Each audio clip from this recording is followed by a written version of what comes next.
বিসমিল্লাহির রহমানির রহিম। আজকে আমরা টাইপ ওয়ানের প্যাসকেল ত্রিভুজের সাহায্যে সমাধান করব। যে টাইপ ওয়ানের এখানে আমার ছিল যে প্যাসকেলের ত্রিভুজের সাহায্যে 1 + 3x ^ 5কে বিস্তৃত করো।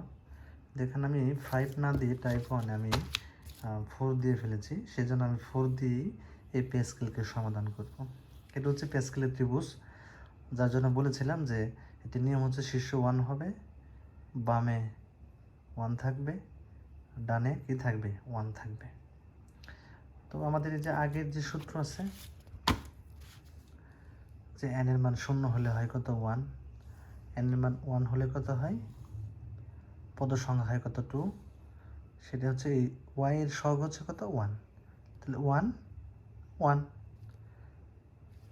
n = 2 হলে এর পদ সংখ্যা হয় 3, তাহলে এখানে 3টি পদ সংখ্যা রয়েছে।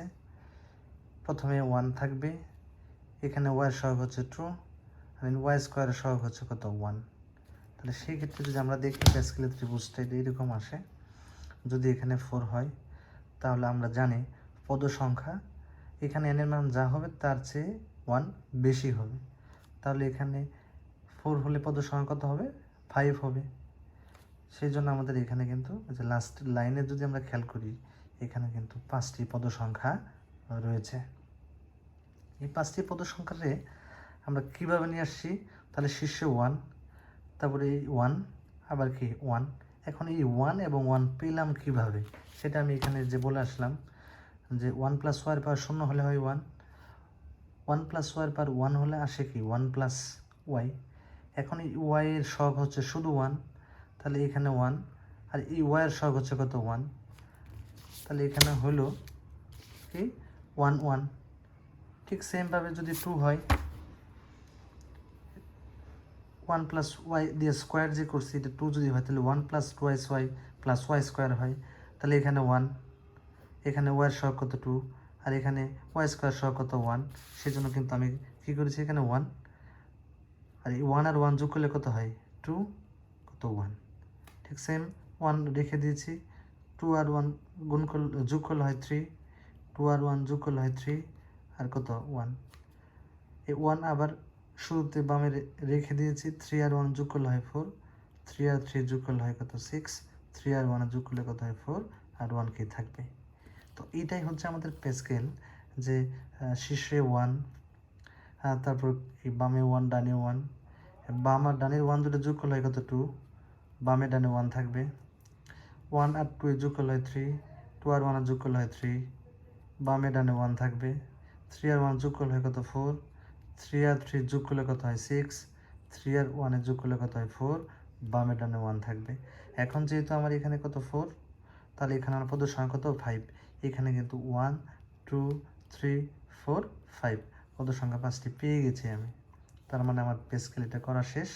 এখন আমি লিখব সুতরাং 1 + 3x ^ 4 = এখানে 1 আছে 1 থাকবে প্লাস 4, তারপরে চলক আছে কত এখানে 3x, 3x এর পাওয়ার কত হবে 1, প্লাস এখানে কত আছে 6 ইন্টু এখানে আমার কি আছে 3x, 3x এর পাওয়ার কত হবে 2, তারপরে কত আছে এখানে 4, 3x এর পাওয়ার কত হবে 3, তারপর কত আছে এখানে 1, 3x এর পাওয়ার কত হবে 4, অর্থাৎ এখানে 1 থাকবে 1, আর এখানে 4। এখানে আমরা যদি আরও সহজভাবে বুঝতে চাই যে এখানে 4 আছে, তাহলে বিস্তৃতি পদ সংখ্যা হবে কয়টি 5টি। তাহলে এই 5 থেকে আমরা লিখে নেব 1 + 4, প্রথমে 1টা লিখবো, পরে প্লাস দিয়ে 4 লিখবো, একটু জায়গা রাখবো, পরে +6 দেবো, একটু জায়গা রাখবো, +4 দেবো, একটু জায়গা রাখবো, +1 দেবো, একটু জায়গা রাখবো। কেন জায়গা রাখবো, এইখানে যে 1 এর পরবর্তী যে অংশ আছে এই সহগ আর চলক সহ 3x, এটা সম্পূর্ণ যদি আমরা সহগ চিন্তা করি, চলক বা ধ্রুবপদ চিন্তা করি, তাহলে এর পার 1 থেকে শুরু হবে, 1 থেকে শুরু করে এই 4 পর্যন্ত আসবে। তাহলে এই যে 1, তারপরে কত 2, তারপরে কত হচ্ছে 3, তারপরে কত 4, অর্থাৎ 4 4 মিলে গেছে, n মিলে গেছে। তাহলে 1 + 3 4 কত হয় 12x, 3x দিয়ে স্কোয়ার মানে কত 9x², তাহলে 6 × 9x², 4 × 3x দিয়ে কিউব, 3x দিয়ে কিউব দিলে হয় 27x³ প্লাস 1 ইন্টু 3x⁴ মানে 3 × 4 দিলে 81 আর x⁴ কত 4। এখন 1 plus 3 × 4 = 12x, 6 × 9 = 54 x², 4 × 7 = 108 x³ 81 × 81 x⁴। এটা হচ্ছে আমাদের কি প্যাসকেলের বিধি বা নিয়ম। এর মাধ্যমে আমরা প্যাসকেলের যত ম্যাথ আছে এই নিয়মে আমরা কি করব, সমস্যার সমাধান করব। তারপর আমরা বিকল্প দ্বিপদী উপপাদ্য ব্যবহার করে এই প্যাসকেল যদি বলে তাহলে এই প্যাসকেলের নিয়ম হচ্ছে এটা, এইভাবে সমাধান করব শেষ। আর যদি বলে প্যাসকেলও বলে নাই দ্বিপদীও বলে নাই, সমস্যার সমাধান করতে বলছে, তাহলে আমরা দ্বিপদী এই বিকল্প দ্বিপদী উপপাদ্য ব্যবহার করে সমাধান করব। আর যদি প্যাসকেল বলে তো আমরা প্যাসকেলই করব। আর যদি প্যাসকেল বা দ্বিপদী দুইটা কোনোটাই না বলে তাহলে আমরা দ্বিপদী করব। আমার কাছে মনে হয় দ্বিপদী সবচেয়ে সহজ পদ্ধতি। সেটা কেমন, 1 + 3x⁴, তাহলে 4টা হচ্ছে কি n, আমার সূত্র অনুযায়ী এই যে আমরা গত ক্লাসে যে দেখেছি যে 1 + y n, তাহলে এই n এর জায়গায় কত হবে 4, তাহলে এখানে 4 শূন্য চলক শূন্য এইভাবে শুরু হয়ে লাস্ট পাওয়ার পর্যন্ত চলে আসবে।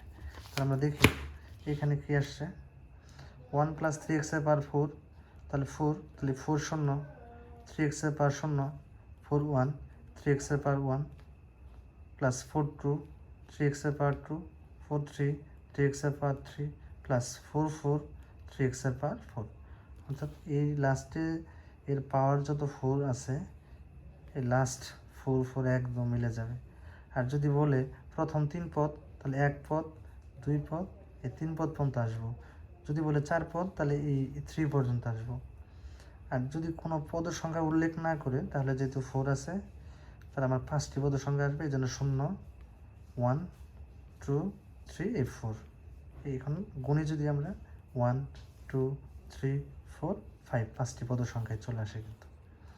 তা আমরা এর আগে দেখেছিলাম 0 ফ্যাক্টরিয়াল মান সবসময় কত হবে 1, 4 0 3x⁴ যাই আসুক না কেন 0 ফ্যাক্টরিয়াল মানে হবে 1, প্লাস 4 1কে ফ্যাক্টরিয়াল ভাঙাইলে 1 যদি লিমিট হয় তাহলে 1 আর উপরে 4ই থাকবে, ইন্টু 3x⁴ হচ্ছে কত 3x, 3x⁴ 1 মানে 3x প্লাস 4 2, তাহলে 2 যদি লিমিট ধরি তাহলে কত আসে আমার এখানে 2, নিচেরটা হচ্ছে ছোট থেকে বড় আর উপরটা হচ্ছে বড় থেকে ছোট, তাহলে 2 মানে 1 × 2 আর উপরে 4 × 3, 3x² মানে 9x² প্লাস 4 3 3 3 মানে লিমিট যদি আমি ধরি 3 ঘর যদি লিমিট ধরি তাহলে ছোট থেকে বড়, তাহলে 1 × 2 × 3 আর উপরটা বড় থেকে ছোট, তাহলে 4 × 3 × 2, 3x দিয়ে কিউব মানে 3 নং 27 x³ আর 4 যদি হয় অর্থাৎ n তাহলে সবসময় 1 হয়, কিন্তু দেখাই দিয়েছে এখানে যে উপরটা হচ্ছে কি ছোট থেকে বড়, নিচেরটা বড় থেকে ছোট, 1 2 3 4 4 3 2 1 আর 3/4 মানে হয় 81, x-এর পাওয়ার কত হবে 4। তো এখন 1 1 রাখলাম প্লাস 3 4 কত 12x, 2 দিয়ে 4কে কাটলাম 2, 3 2 গুণে 6 আর 9 গুণ করলে হয় 6 9 54 x², 3 3 কাটা 2 2 কাটা 4 27 গুণ করলে হয় 108 x³, 4 4 কাটা 3 3 কাটা 2 2 কাটা 1 1 কাটা, তাহলে থাকে 81 x⁴। এটি হচ্ছে বিকল্প পদ্ধতি, এটি হচ্ছে বিকল্প পদ্ধতি দ্বিপদী উপপাদ্য ব্যবহার করে পাই। এই দ্বিপদী উপপাদ্য ব্যবহার করে এভাবে আমরা সমাধান করব। তো আমরা দ্বিতীয় টাইপে যাওয়ার আগে আমরা 1 নাম্বার টাইপে আরেকটা জিনিস করে নেব, সেটা আমরা 1 নাম্বার টাইপে রেখে দিয়েছি যে আমরা তো এখানে 1 + 3x⁴ সেটা দ্বিপদী উপপাদ্যের সাহায্যে করলাম, প্লাসের সূত্র ব্যবহার করি এখানে। এই যে 1 এই 3x-এর আগে যদি মাইনাস থাকে বা প্যাসকেলেও এই 3x-এর আগে যদি মাইনাস থাকে তাহলে আমরা সেটা কীভাবে করব। এই টাইপ 1-এ আমি রেখে দিয়েছি যে 1 - 3x-এ 1 - 3x যদি মাইনাস থাকে, এই ধ্রুবপদে যে -3x আমি সূত্রে প্লাস রেখে দিয়েছি, শুধু এই -3x এই -3x যেহেতু মাইনাস থাকবে, মাইনাস থাকলে এই সহগের সাথে মাইনাস আমরা রেখে দেব। এই যে 1 5 10 10 5 1 এগুলো সব রাখছে 1 5 জায়গা রাখার পরে -3x-এর পাওয়ার 1 থেকে শুরু করে কি পর্যন্ত নিয়ে আসছি 5 পর্যন্ত নিয়ে আসছি। এখানে যদি প্লাস না থাকে মাইনাস থাকে তাহলে মাইনাসটা এই এই ধ্রুবপদ এই 3x এই চলক বা 3x এই ধ্রুবপদের সাথে যে মাইনাস আছে এটা সব সময় থেকে যাবে, যে -3x এর পাওয়ার 1, -3x এর পাওয়ার 2, -3x এর পাওয়ার 3, -3x এর পাওয়ার 4, -3x এর পাওয়ার কত হবে 5, এভাবে হতেই থাকবে। তারপর যথারীতি আমরা জানি যদি এখানে মাইনাস চিহ্ন থাকে তাহলে যদি যে কোনো মাইনাসের পাওয়ার বিজোড় হলে সেটা মাইনাস হয়, জোড় হলে প্লাস হয়ে যায়। তাহলে plus minus plus minus plus minus এইভাবে একটা ক্রমান্বয়ে আসবে। প্রথমে প্লাস হবে, পরে মাইনাস হবে, পরে প্লাস হবে, তারপর মাইনাস হবে, এইভাবে পর্যায়ক্রমে থাকবে। ঠিক সেম যদি মাইনাস হয় দ্বিপদীপদের সাহায্যে আমরা কীভাবে করবো সেই একই নিয়ম। n0 মানে কত হয়েছে 50, এই যে -3x এর পাওয়ার 0, অর্থাৎ এখানে এই যে চলকটা আছে -3x, এই মাইনাসটা সহ এই চলকের উপর 0 দিব, 1 দিব, 2 দিব, 3 দিব, 4 দিব, 5 দিব, এইভাবে দেওয়ার পরে কী আসবে প্লাস মাইনাস প্লাস মাইনাস, এবার পর্যায়ক্রমে plus minus plus minus plus minus, এবার আসবে plus minus plus minus plus minus, এইভাবে আসবে। এই যে কি 1 - 3x, অর্থাৎ 3x এর আগে মাইনাস আছে, সেই জন্য আমরা এই চলকের সাথেও কি রেখে দিয়েছি মাইনাসটা রেখে দিয়েছি। এইভাবে শুধু মাইনাসের ব্যবধানটা থাকবে, আর বাকি সব নিয়ম টাইপ 1 একই ভিত্তিক একই নিয়ম, শুধু মাইনাস থাকলে ওই ধ্রুবপদের সাথে কী হবে মাইনাস হবে। এইভাবে টাইপ 1-এ আমরা এই ভিত্তিক ম্যাথগুলো সবগুলো সমাধান করে নেব। তারপর আমরা টাইপ 2 ভিত্তিকে চলে যাব।